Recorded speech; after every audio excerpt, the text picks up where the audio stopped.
Assalamualaikum warahmatullahi wabarakatuh. Saya Miftahul Huda Nuruddin akan berpresentasi mengenai ikhtikar. Apa itu ikhtikar? Simak video berikut. Arti ikhtikar.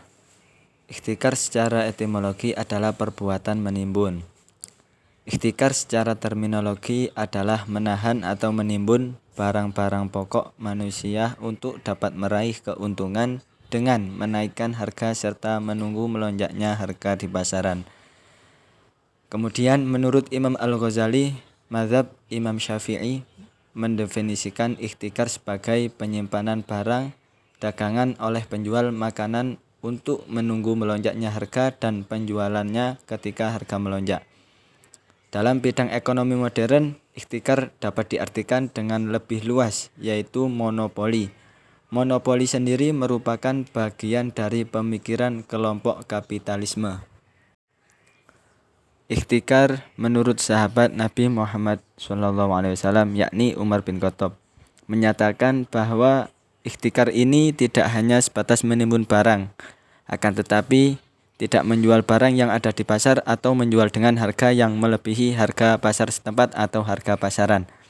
Misalnya, apabila ada orang mempunyai barang dagangan di pasar dan tidak menjual dengan harga layak, akan tetapi ia mau menjual dengan harga yang sangat tinggi, maka perbuatan seperti itu sudah dikatakan ikhtikar.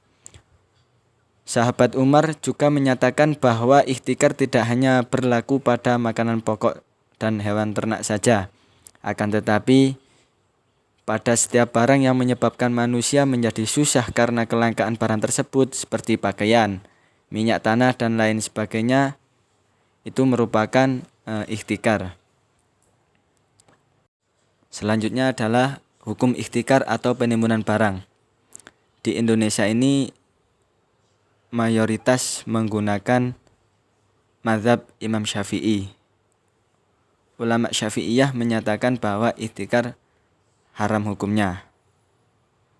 Akan tetapi ada sebagian ulama juga memandang hukum tersebut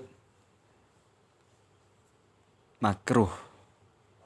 Hal ini jika dianggap membahayakan. Jika tidak membahayakan, maka hukumnya adalah mubah, seperti menurut ulama Imam Hanafi. Dan menurut ulama Imam Maliki atau ulama Malikiyah memandang ikhtikar adalah haram. Keharaman ini tidak hanya pada makanan pokok, akan tetapi juga pada barang yang lain yang sangat dibutuhkan masyarakat.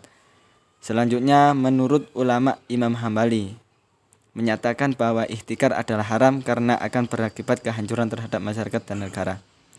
Banyak mayoritas ulama mengatakan bahwa ikhtikar ini hukumnya adalah haram. Dan selanjutnya adalah hukum ikhtikar menurut undang-undang.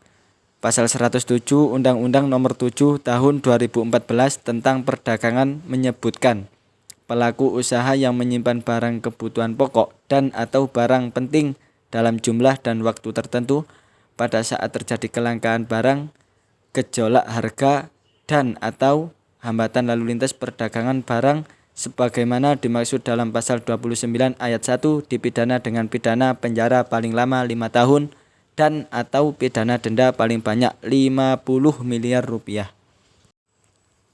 Dampak ikhtikar. Seperti yang telah dipaparkan sebelumnya, ikhtikar hukumnya tidak diperbolehkan.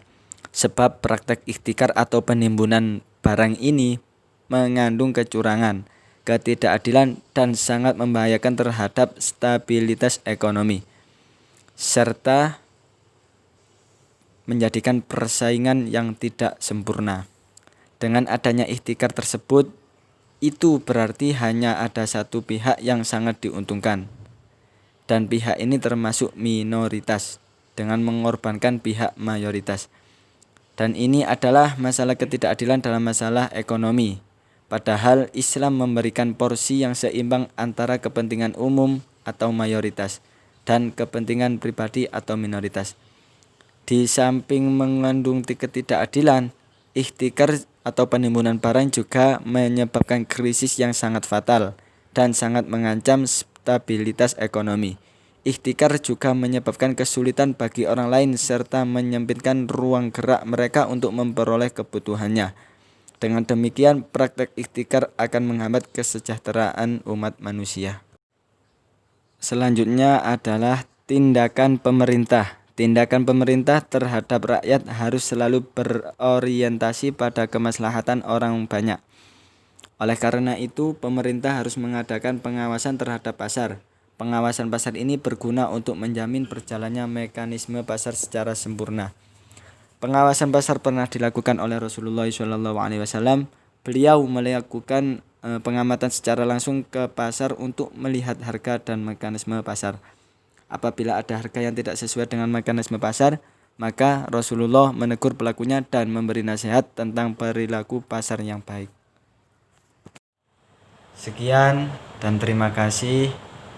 Mohon maaf apabila ada salah kata atau kekurangan dalam berpresentasi. Kami mohon maaf sebesar-besarnya. Wassalamualaikum warahmatullahi wabarakatuh.